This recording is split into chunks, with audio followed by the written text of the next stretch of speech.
Welcome to another episode of Raven Stories. Yes, season 2 is themed Sister Sister. Through this season, I'll be sharing conversations I have with women in my life who are my sisters and who are also immigrants in one way or another. In today's episode, I sit down with my sister-in-law Michele, and we have one heck of a time with the technology, I'll tell you that. But beyond that, we have such a wholesome conversation, and I just loved hearing her story. I hope that you'll enjoy her story as well. Take a listen. I remember I didn't understand nothing, like no English, and I remember there was like people who had their accents, and they sat next to me and they would try to talk with me, and I didn't understand. I was like, what? And I could feel like they were desperate because I couldn't understand them. So yeah, that was like the first year, I think, because Hi, Michele. Hello. Okay, so well, Michele, it's so amazing to have you here. You're my very first in-person guest. Oh, it's an honor. Thank you. Yeah, it's just so cool.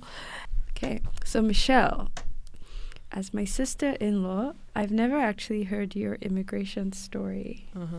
So I'm very excited to learn more about your immigration story today. And I've written out all the questions so that you could feel pressured as you answer them, but I'm sure it'll be fun. Yeah. So, Michele, tell us about yourself from the perspective of your immigration to Canada with your family. Okay, so I come from Peru. All my family immigrated from Peru in 2014. I was 16, and I remember I was very excited to leave Peru, just to know a better place where my parents would say that there were more opportunities and more things to do in the future. So yeah, I was very excited. I was very eager to like go to a different country because I was trying to know more places. So when I came to Canada, yeah, there were some struggles, I remember, but I was always very excited to see everything, even the snow, even the cold. Yeah, it was hard. Maybe at the beginning, it was cold, especially in Winnipeg too. But yeah, you remember I was very excited to see snow, to work in the cold, and to go to the school, to high school, because I was always looking at the movies like a reference of like, oh, maybe that's how schools are, like High School Musical or something. So I was like very excited. And yeah, and I think, yes, it was, the first years were maybe like a dream, I remember, because it was all new and many new things.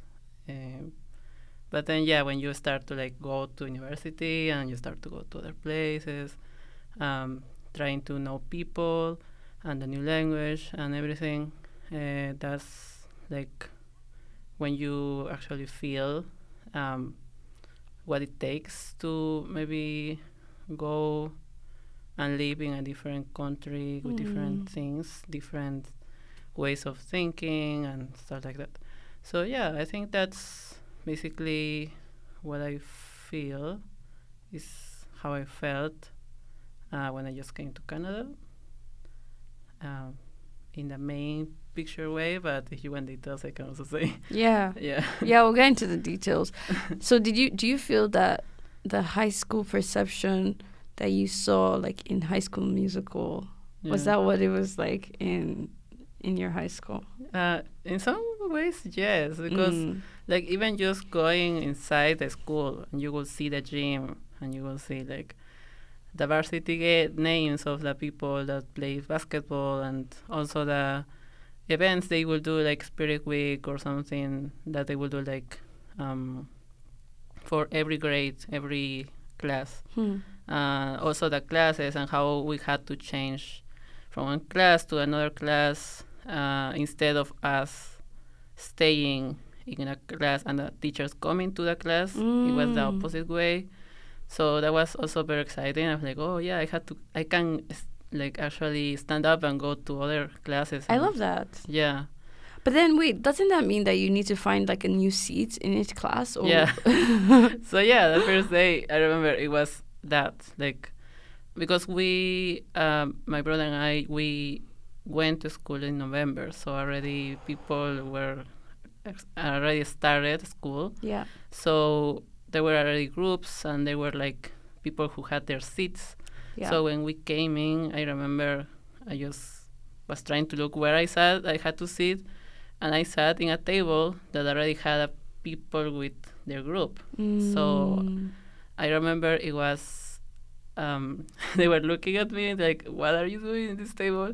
They didn't want to say like, this is our table, but they thought Yeah. like they'll just look at you and you. Yeah, they were just looking at me like, oh, what are you doing here? Did you get up? No, no, never. I always, from that day, always sat in the same table because I didn't want to go other table and Yeah. like interrupt people or something. Yeah. So I just stayed on the same table, and then in the other classes it was the same thing. And I remember I didn't understand nothing, like no English. And I remember there was like people who had their accents, and they sat next to me and they would try to talk with me, and I didn't understand. I was like, what? And I could feel like they were desperate because I couldn't understand them. So yeah, that was like the first year, I think, because when I arrived I was 16 and it was grade 10. So all grade 10 was like that. Grade 11 was better because I met some people.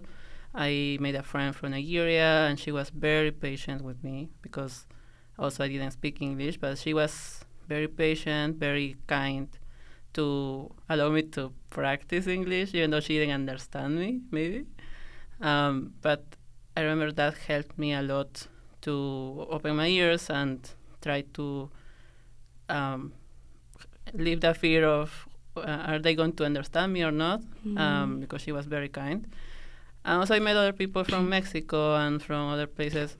My circle was very small, but I remember, it was better, and I could maybe enjoy more high school because of that. But yeah, the first days it was like that, like very excited to see everything, how similar maybe to the movies it was, but also like the real thing, like how to navigate it with other people from other countries, and maybe like different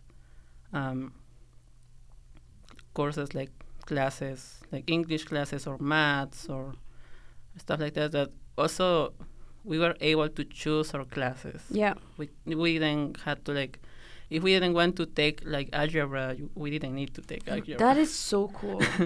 And that's grade 10?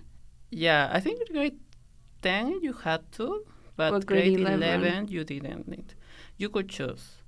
So I was able to choose what I wanted to do, because you already knew, like, oh yeah, I want to go into medicine, I had to take these classes. But if I am going into art, that's what I wanted to do. I didn't need to take like applied maths or chemistry or biology, like maybe in Peru we had to. But in grade 11, grade 12, I took like basic maths, I think some geometry, and art and other stuff that it was more relevant to what I wanted to do. So that was also good and nice. What was it like in Peru for high school? And when you left Peru, what grade were you? I was in in Peru we have in secondary school, we call it secondary school. Also in Nigeria, secondary school. Yeah. And we have 5 years, so it will be until here it will be grade 11. Okay. But in Canada it's like grade 11, grade 12, so it will be like 6 years. Mm. So I would have graduated in Peru in grade 11, so grade 5 in Peru. Grade I 5 was- in Peru? Yeah, I don't know. We call it grade 5. Grade Like 5. Mm. in secondary school, grade 5. Okay. Yeah, but here it's like 1 to 12. Mhm. So yeah. So I was, because the years in Peru are like school starts in March and Okay. it ends in December. Mm. So we left our school year in July. So at the middle of the year. So when we came to Canada and we went into November, and they already here started in September. So it was, I had to like restart grade 10. Mm. So what it would be grade 3. 4. Grade 4. 4, yeah, Okay. in Peru. I was close. Mhm. Yeah, Okay. it was. So yeah, I remember that everybody in my class in Peru, they graduated the next year in grade 11 here, but grade 5 there. 5 there. And I had to repeat and do grade 10, grade 11, grade 12. Wow. Yeah, so they were already like applying to university or going into university, and I had to do one more year. So that was also because of the English, and then I understand that also because the requirements to go to university in Canada is that you need to have something to show that you know, you Yeah. understand English. Yeah. And I think it was a good choice to like, also for my brother, because he already graduated from school in Peru. He had to repeat grade 11 and grade 12 in order for him to go into university. And well, the thing was similar to me. But yeah, I think it helped for us to understand how the studies work here and also the language. And yeah, I think that helped us to go into university more like confident. Yeah, more confident, Yeah. prepared. Was high school in Peru where you just stayed in your class and then the teacher came and Yeah. mm, Yeah, we had one class for all year. wow. Yeah, so we already had our seats. The teacher would just come in and do the class. Yeah. I think that was my first thought because I know in Nigeria it was similar. Like we all would like stay in the same class and teacher would come. But whenever I have to go somewhere new, like finding a seat kind of makes me like mildly anxious. So I'm like, oh my goodness, you like high school here, you have to keep changing classes. Oh yeah, I know. Like who do you sit with? Where do you sit? Do you have to get there on time? You know, like what are the social dynamics about?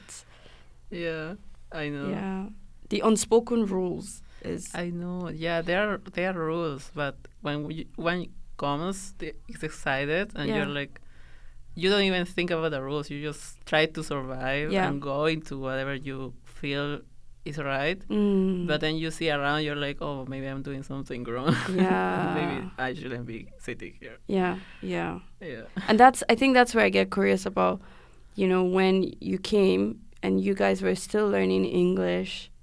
So even if there were unspoken rules, it's kind of like, wait, what? You know? So did you have somebody at your school that helped to integrate you into the community?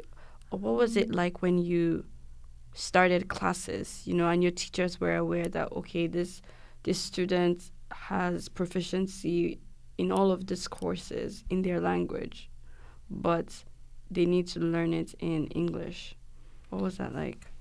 Yeah, I think I remember that when we went into the school on the first day, there was one teacher, I think it was a counselor, that she was very kind, and she, I think, asked a student from my class to show me everything, and she did.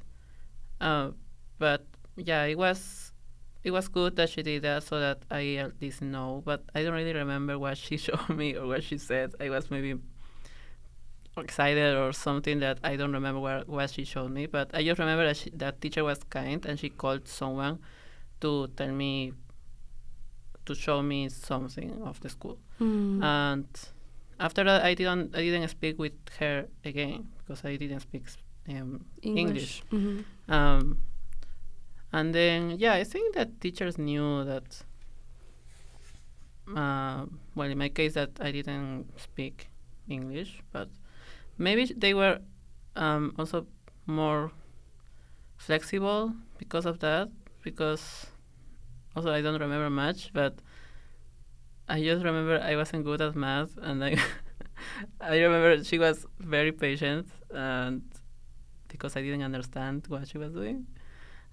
So, and I ended up like completing the year, and I didn't like have problems with the marks or anything.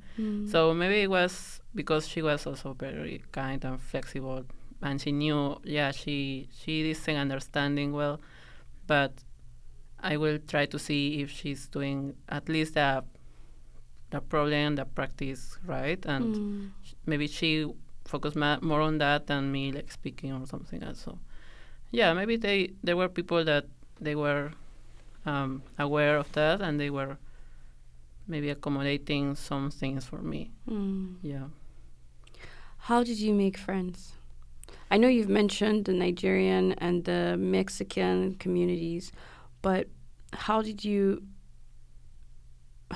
end up making friends, and what did you do with your friends in Peru that you just had left in the middle of a school year?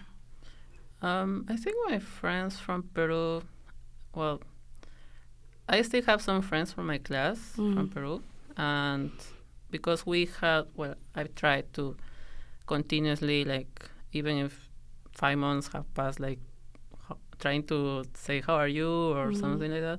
And I remember the first year, some of them would ask me, how is it going? How are you feeling? Please send pictures or something like that. So with those friends, I still have contact until today. Wow.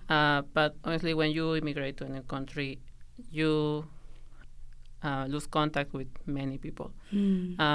That's where you kind of understand and know who stays and who doesn't because of the distance, and what connection can like last longer. And you try to like, oh yeah, this person looks like she wants to keep in contact with me, so I will do my best to always be in contact with her.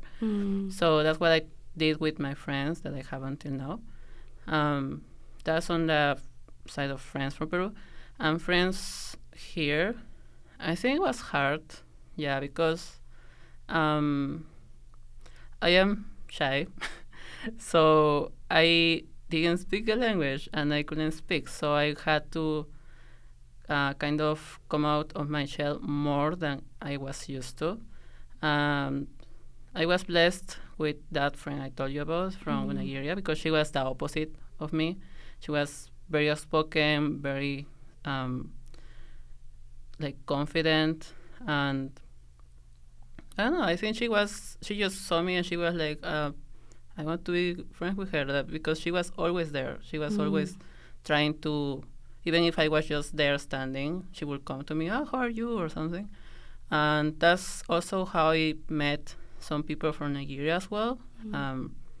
And you're not just talking about this Nigerians because I'm Nigerian, right? No, not really. Oh, that's so nice. Yeah, that's why I was surprised all the time. Like, Nigerians are very warm. They are similar to maybe our culture, because you can just speak about whatever, and you can like even do jokes, and they won't be like taking it badly. So that's why also I think her essence was like that, similar to mine, and also her friends.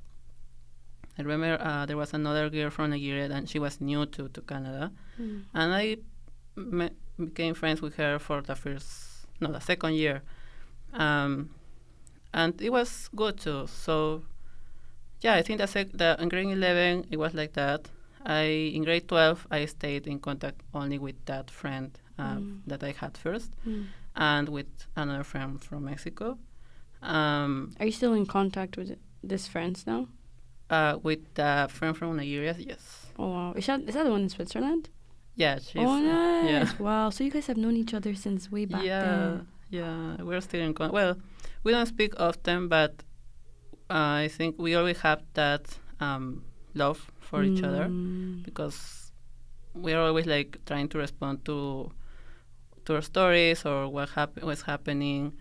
She's now living in Hamilton, not Hamilton, Edmonton. Edmund, yeah. She's living in Alberta right now, and yeah, when she comes to Winnipeg, we always try to see each other and try to catch up and everything.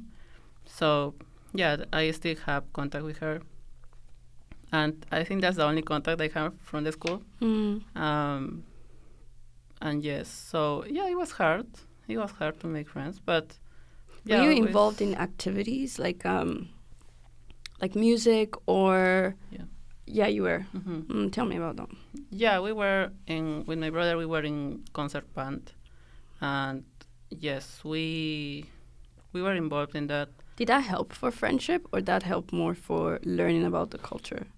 I think the culture, yeah, because yeah, I don't see like maybe many people weren't used to maybe new people from other countries, so they weren't like, I don't know. It's different if you are in Peru and you see a new person. You're like always, oh yeah, how are you? What's your name? They try to make you feel welcome and included. Yes. So it's like the opposite. So yeah, we were new, but we didn't speak English. We didn't know the culture. We didn't know what it was right to do. So we didn't do much, and also people didn't do much. So we just, I think, went with the flow. Like whoever we felt was there, we tried to keep in contact and build a relationship, and that's what I did. So anybody who like spoke to me, and I was like, oh yeah, I can speak with this person. I can practice speaking with this person as well, and I can be myself with this person. Yeah, that's where the relationship grew. But if that didn't happen, so we weren't like maybe very confident on like, yeah, this person can be my friend. So yeah, we did some activities. We were in concert band with my brother, and also what else did I do? I was, oh yeah, because my brother Chris, he graduated first. He went into a course called SIP, like Career Internship Program, and he did a lot of volunteers, like activities. So because he did that, and I saw it was very good for him to have Canadian experience volunteering. When I was in grade 12, I also did the same thing. Yep. I went into the same program, and that's where I was able to like get to know the culture of Canada, like how to volunteer, to go to places. So yeah, that was also something that I learned, that is very important to have extracurricular activities. Just not go to school, like not just going to school, but also trying to find an interest you have and try to find a way to volunteer or also gain connections that way. Yeah. So that's where also I learned about that side of the Canadian culture. Yeah. And yeah, I didn't meet many people there, but that helped me in the future, in the last years, to like seek opportunities to volunteer, and more maybe in art galleries and stuff like that. Oh yeah, because you had a really cool volunteering opportunity you were doing with the art gallery. I'm trying to remember. It was a small gallery that you would volunteer at. Yeah, it was the art gallery in the San Boniface Hospital. Yeah. And I was there for 1 year, but I met like some people there, so that's where I did have connections. And that also, it was a great experience. Even though I didn't do much, I was just there, like seeing people coming and trying to ask them, do you want to know more about the artworks here or about the exhibition? but also the supervisors were very nice, and one of the supervisors was very nice, and she was also very interested on what I was doing as an artist. Yeah. And yeah, I think she became a friend as well. I don't have contact with her right now, but she moved to Ontario, and she said, anytime you decide to come to Ontario, I am here. So it was a good experience to have, to get to know people already in the industry who are also interested in art. So yeah, it was a good experience to have. Yeah. Something you said earlier that I like is how you came to learn through this immigration experience who stays and who goes.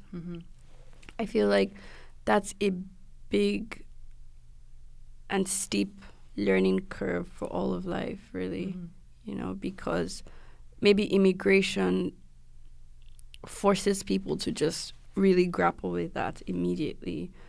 But even for people here, who stays and who goes when you move, and as you maybe change fields of study or career, how do you nurture those relationships or drop those relationships? Yeah, that's true. There is more to this conversation. You can catch the full story on the next episode. Until then, thank you so much for listening. We are as organic as it gets, meaning we are Instagram free, TikTok free, Facebook free platform. Welcome to the wannabe 80s. If you are an immigrant and would love to be interviewed in future seasons, please submit your interest through the link in the description. We would love to hear from you. I hope to meet you someday. But until then, please enjoy and follow or subscribe to hear more stories.